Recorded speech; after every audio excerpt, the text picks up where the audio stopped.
До денес од коронавирусот починале најмалку 2.285.334 луѓе во светот, повеќе од 104.848.470 лица се заразени, а најмалку 63 милиони закрепнале, покажуваат најновите податоци собрани од агенцијата France Press.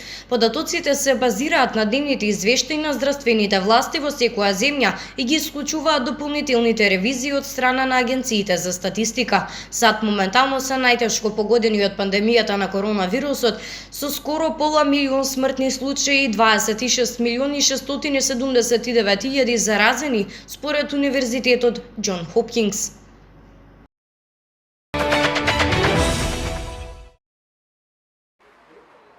Во Полска од 12 февруари ќе бидат повторно отворени хотелите, кината и театрите, кои ќе може да работат со максимум 50% од капацитетот, откри полскиот премиер. Мерките најпрво ќе бидат во сила 2 недели, пошто ќе се направи проценка на нивното влијание, пренесува Reuters. Од 12 февруари ќе бидат дозволени спортови на отворено, рече премиерот, што значи дека ски патеките ќе можат повторно да работат. Спортските сали сепак ќе останат затворени, додека рестораните ќе може да служат само со порачки за носење.